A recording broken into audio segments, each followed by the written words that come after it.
العزيز الرحمن المعبود في كل زمان، وأثني بحمد من أنزل قرآنه شفاء ورحمة للمؤمنين وبلاء ونقمة للكافرين، القائل: وما خلقت الجن والإنس إلا ليعبدون. أشهد أن لا إله إلا الله وحده لا شريك له، وأشهد أن سيدنا محمدًا عبده ورسوله، أرسله الله بالهدى بشيرًا ونذيرًا وداعيًا إلى الله بإذنه وسراجًا منيرًا. اللهم صل وسلم على سيدنا محمد طب القلوب ودوائها وعافية الأبدان وشفائها ونور الأبصار وضيائها، وعلى آله وأصحابه ومن تبعهم بإحسان إلى يوم الدين. أما بعد، فيا أيها المسلمون الكرام، أولا أوصيكم وأوصي نفسي بتقوى الله تعالى، فقد فاز المتقون. والتقوى عبارة عن امتثال الأوامر واجتناب النواهي. يقول الله تبارك وتعالى في محكم تنزيله بعد أعوذ بالله من الشيطان الرجيم: تلك الدار الآخرة نجعلها للذين لا يريدون علوا في الأرض ولا فسادا والعاقبة للمتقين. أحبابي في الله، إخوة الإيمان والإسلام، baada ya kumhimidi Mola Subhanahu wa Ta'ala, kadhalika kumtakia rahma Bwana Mtume Muhammad sallallahu alayhi wa alihi wa sahbihi wasallam, twapaswa kuzirudisha shukurani kwa Mola Subhanahu wa Ta'ala kwa taufiki ambayo ametupa kutoka wiki iliyopita Ijumaa mpaka leo Ijumaa. Sio ujanja wangu mimi na wewe, sio akili yangu mimi na wewe, sio werevu tuliokuwa nao, bali hii ni taufiki ya Mola Subhanahu wa Ta'ala. Kuna wangapi ambao kwamba tulikuwa nao Ijumaa iliyopita na leo hatuko nao? Kuna wengine tulikuwa nao msikitini, leo ni wagonjwa. Kuna wengine ambao kwamba walikuwa na sisi msikitini, leo wameghurika na ulimwengu, hawakuweza kufika mahala kama hapa. Basi mimi na wewe ambao tumeipata daraja hili, tumwambie Mola Subhanahu wa Ta'ala, alhamdulillah ala hadhihi ni'ma. Waislamu wapendwa, swali ambalo kwamba tunatakiwa tujiulize: vipi tutaishi duniani na ili hali nafsi zetu zaishi maisha ya akhera? Kaifa naishu fi dunya bi anfasi al-akhirati, vipi tuishi duniani na nafsi zetu zinaishi maisha ya wapi? Ya akhera. Hili ndiyo suala ambalo kwamba kila mmoja wetu atakiwa kujiuliza na majibu yako. Muislamu, tukubaliana kwamba kila mmoja wetu katika maisha aliyokuwa nayo yuwatamani kuishi maisha mazuri zaidi ya haya ambayo yuko nayo. Ikiwa mimi na wewe twatamani kwamba na mimi na wewe tumiliki kijumba, tumiliki kijumba chenye rumu mbili katika maisha ya dunia. Vipi tusiwe twatamani mbele ya Mwenyezi Mungu tumiliki majumba? Ikiwa kila mmoja wetu twakubaliana kwamba anatamani kuwa ana senti mfukoni, kila mmoja atamani, yani akilala akiamka, hunu mfuko umefurana na kila kitia mkono akitoa ni senti. Vipi leo tuwe hatutamani kesho siku ya Kiyama tukienda mbele ya Mola Subhanahu wa Ta'ala atuambie udkhuluha bisalamin aminin? Ikiwa kila mtu leo hii apigana aweze kuvaa nguo nzuri, kila mmoja tukiulizana hapa, ikiwa ni kanzu, kila mmoja wetu ataka avae kanzu ya kutoka Muscat au ya kutoka Oman au ya kutoka kanzu ambayo ni high quality. Ikiwa ni nguo ya kawaida, kila mmoja wetu atamani kuvaa nguo quality yake ni ya kisawasawa. Vipi mimi na wewe ikiwa twayatamani haya, kwa nini tusiwe katika dunia tukiwa twayatamani haya na tuwe nafsi zetu za thamani makubwa mbele ya Mola Subhanahu wa Ta'ala? Ziwe nafsi zetu ndani ya kuyatamani haya ya kilimwengu, iwe nafsi zetu zaishi katika maisha ya akhera. Ndio unapoisoma Qur'ani, Mwenyezi Mungu ametuambia tilka darul akhirati, hiyo nyumba ya akhira, naj'aluha lilladhina la yuriduna uluwan fil ardi wala fasada. Hiyo nyumba ya akhira tumeiweka makusudio na mahitaji na wenyewe ni kina nani? Ni watu ambao kwamba yaishuna fi dunya bi anfasi al-akhirah, wanaishi katika ulimwengu na ili hali nafsi zao zaishi maisha ya akhira. Na haya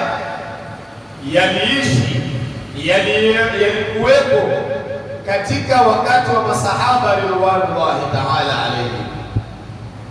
Msome Bilal ibn Rabah, Mtume Muhammad sallallahu alayhi wasallam anaondolewa katika safari adhim, safari kubwa, anapelekwa Isra wal Mi'raj kwa ajili ya tasbia, ya kupumbazwa. Anakwenda, anatembezwa katika moto, anatembezwa peponi. Anamsikia Bilal yatembea katika pepo, na ili hali yuko wapi? Yuko duniani.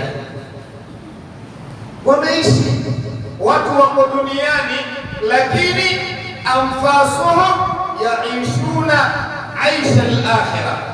Mtu yuko ulimwenguni, lakini yeye yuishi maisha ya akhira. Na si yeye tu, wengi. Itutoshe Bwana Mtume Muhammad sallallahu alayhi wasallam atufundisha kwamba ikiwa wewe wataka kuishi ulimwenguni maisha mazuri, na ili hali nafsi yako iwe ni yenye kuishi maisha ya akhera, yani ukifika akhera wewe huwe huna tabu, umeandaa makazi yako yamekamilika, lazima katika ulimwengu ujipe kitu kinachoitwa az-zuhdu fi dunia. Huu ulimwengu usiwe ndiyo kupa yako, usiwe ulimwengu ndiyo kipaumbele chako, iwe kwamba hunu ulimwengu ni mazraatun akhira, ni makulima kwa ajili ya kwenda kuvuna kesho, siku ya Kiyama. Mtu anapokwenda shambani akalima, leo amelima, anataraji baada ya muda mfupi atakuja kuvuna mavuno yake.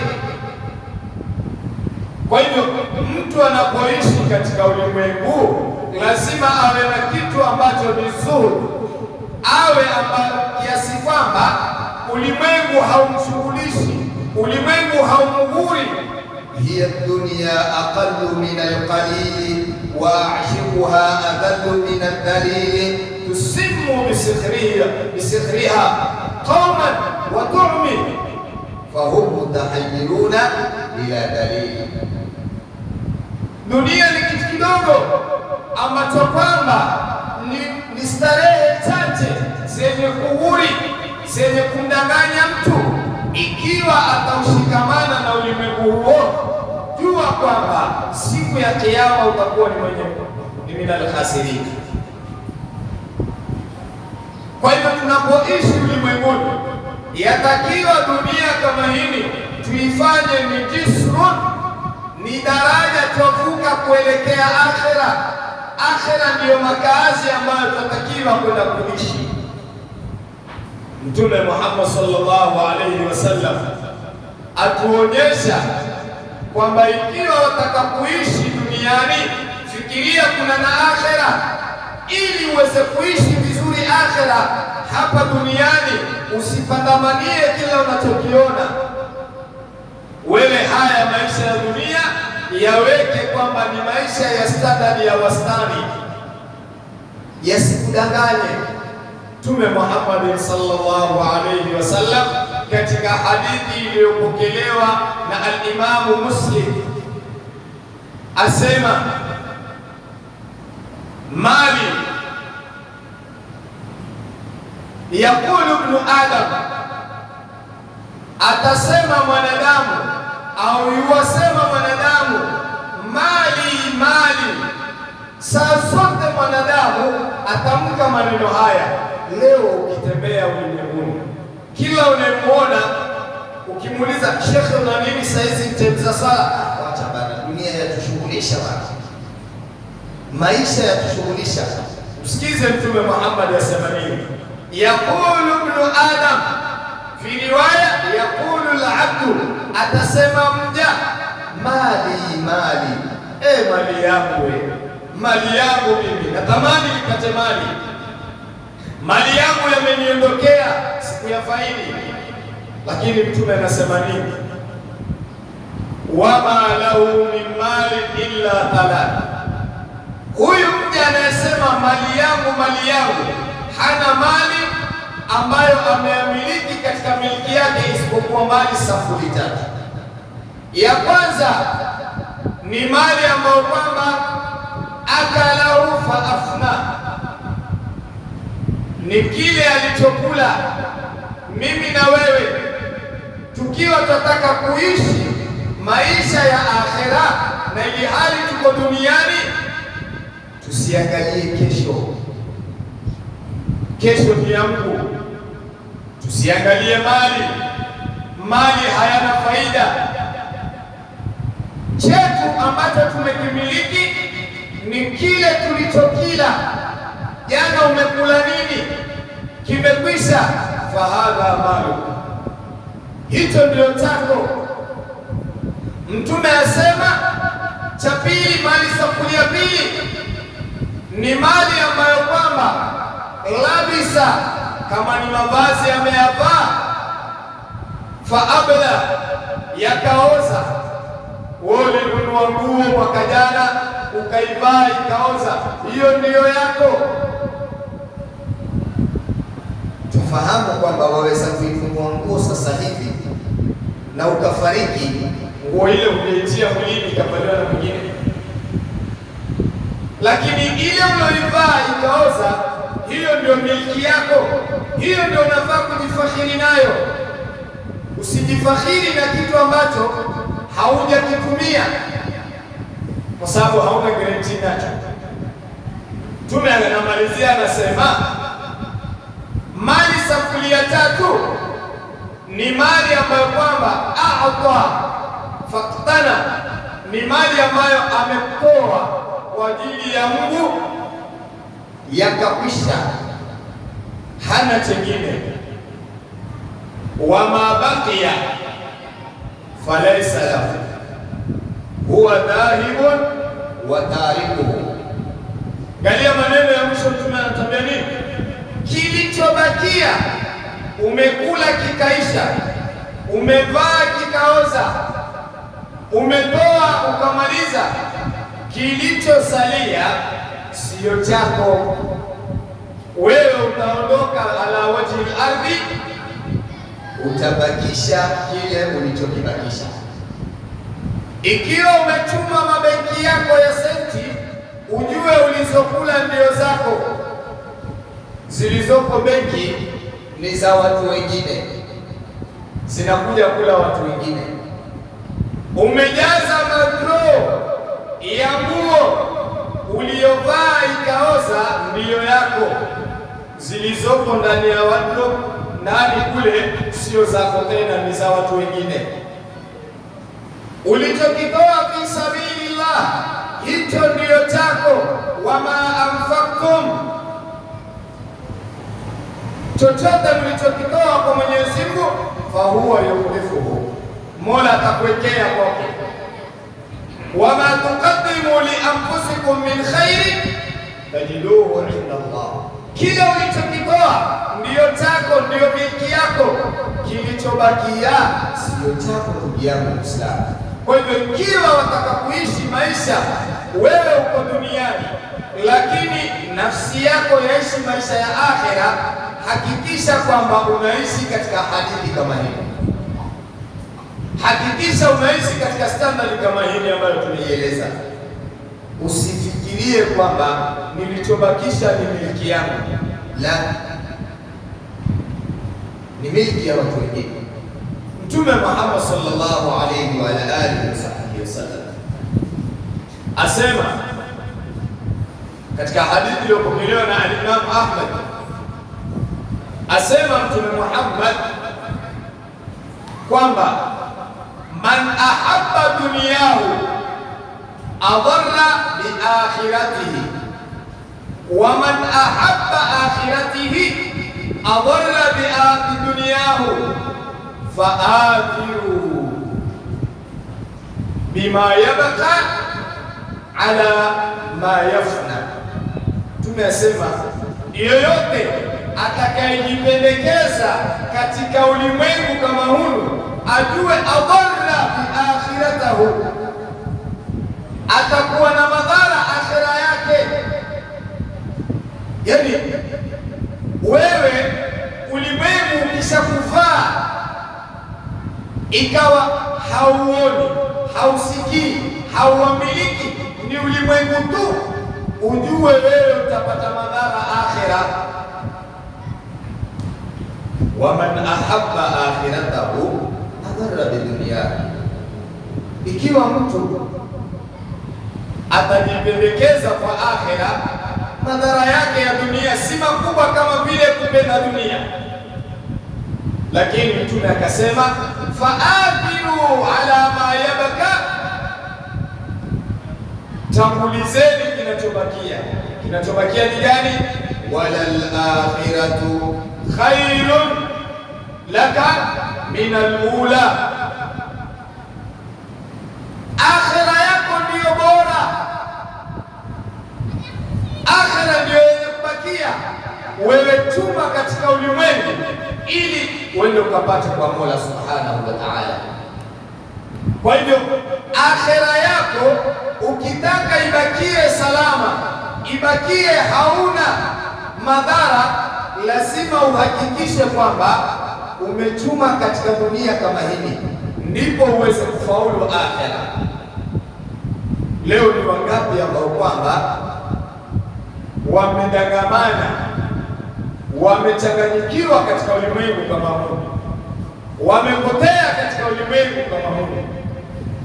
Faduniyaka daniyatun hina tabadu laha tarabun ila alhanati tahdu, dunia yako ambayo ni kafu, haina thamani, wewe ndio unayepigania hii, wewe ndio unaoivamia, wewe ndio waingia kichwa. Laha tarabu, ina mgongo wa kisawasawa, ina mdurumo. Basi akwambia patiliza akhera yako kabla ya kwenda kupata hasara katika akhera. Mtume Muhammad sallallahu alayhi wa ala alihi wasahbihi wasallam, siku moja alishikwa na usingizi kidogo, kailula, usingizi wa baada ya dhuhuri, akajilaza katika mkeka.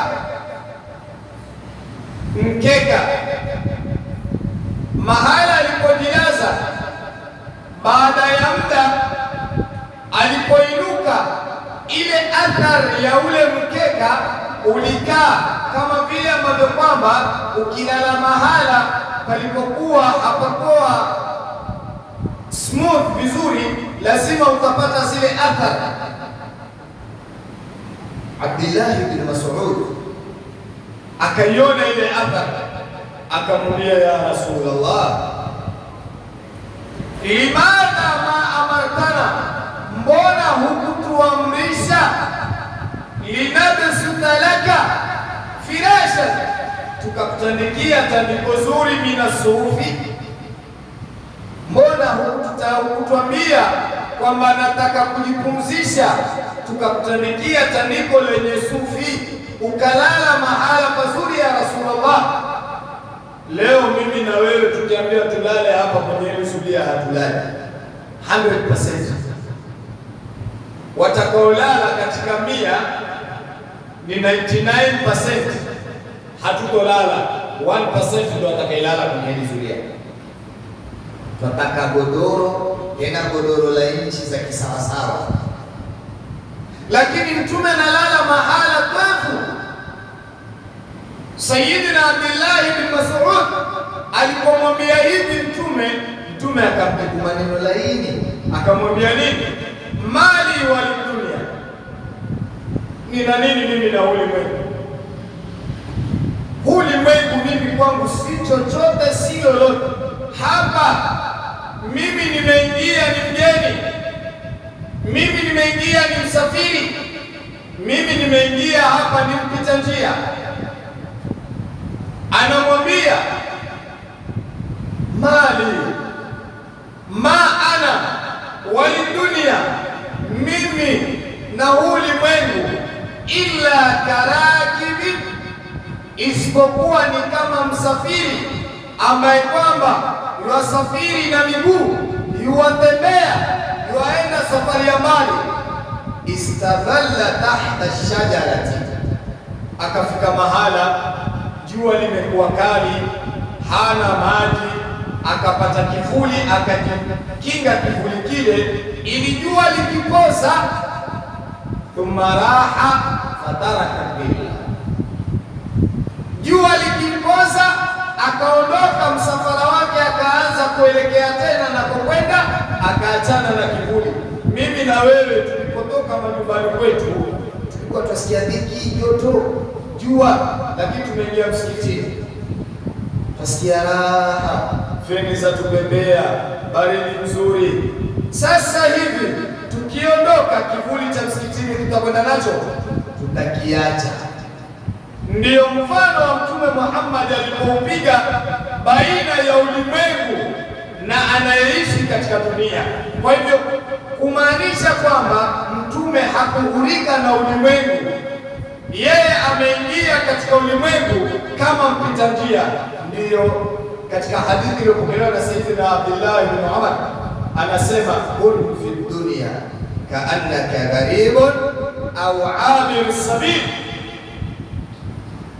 Mtume asema, ishi katika huu ulimwengu kana kwamba wewe ni mgeni. Mgeni akiingia sasa hivi hajui ataanzia wapi, atamalizia wapi. Ndio sahihi akakwambia mgeni kipofu. lakini baada ya muda akimaliza shughuli zake yaondoka, habebi mji, habebi kivuli, habebi mtu wa mji, yaondoka yeye wenda zake, kila kilichoko katika mji anakiacha. Na mimi na wewe tukitaka kuishi maisha ya akhera na ili hali tuko duniani, lazima tukubali kuishi kama wageni au kama wapita njia katika dunia kama hivi. Mtume Muhammad ametufundisha yote haya. Mwenyezi Mungu Subhanahu wa Ta'ala tuambia nini? Asema innama mathalul hayati dunya kama in anzalnahu minas sama fakhtalata bihi nabatul ard mimma yaakulu an-nas wal an'am hatta idha akhadhat zukhrufaha. Mwisho wa aya Mwenyezi Mungu asema mfano wa maisha ya ulimwengu, mimi na wewe ambaye tunataka ulu, tunataka kufanya kibri katika ulimwengu, tunataka vyeo katika ulimwengu, tunataka maisha ya juu ulimwenguni. Mwenyezi Mungu asema maisha ya ulimwengu ni mfano wa mvua iliyoshuka kutoka mbinguni. Mvua inaposhuka, ile ardhi inapokuwa imekauka, baadaye ikinyeshewa, huwa na rutuba, ikachota yale maji, ukipanda chamea, kikisha kumea, baada ya muda Mwenyezi Mungu Subhanahu wa Ta'ala asema wale ambao wanataka kuishi maisha ya uluu katika ulimwengu, ile ardhi inapowapambia ulimwengu, wanapoona dunia nzuri, mimi kila nikiingia kona hii senti zaingia, mimi kienda hivi napata, mimi kienda hivi napata, hataki kujali wachuma halali ni haramu, yeye waingiza. Basi asema kuna siku itakuja kumshopoka ile ardhi, yani yale mali yote yatamshopoka, kana kwamba hakuwa katika neema jana, kaan lam taghna bil ams,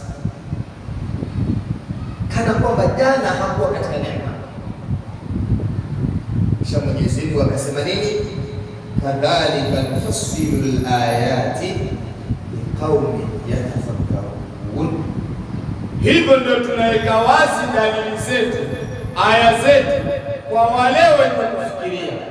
Ikhwata al-Islam wal iman, ikiwa tunataka kuishi maisha mazuri katika dunia, ili tuishi maisha, sisi tuko duniani na nufusi zetu ziko akhera, lazima tuwe na kitu kinachoitwa az-zuhd fi dunia. Tuupe nyongo ulimwengu, tuwe ulimwengu hautuguri, ulimwengu hautupeleki, bali sisi ndio tunaupeleka ulimwengu. Muislamu ndio upeleka ulimwengu, sio ulimwengu wampeleka yeye. Kwa haya Mwenyezi Mungu atujalie min alladhina yastami'una qawla fayattabi'una ahsana. Wallahu tabaraka wa ta'ala yaqulu wa qawluhu fa idha qara'ta al-Qur'ana fasta'idh billahi minash shaitanir rajim. A'udhu billahi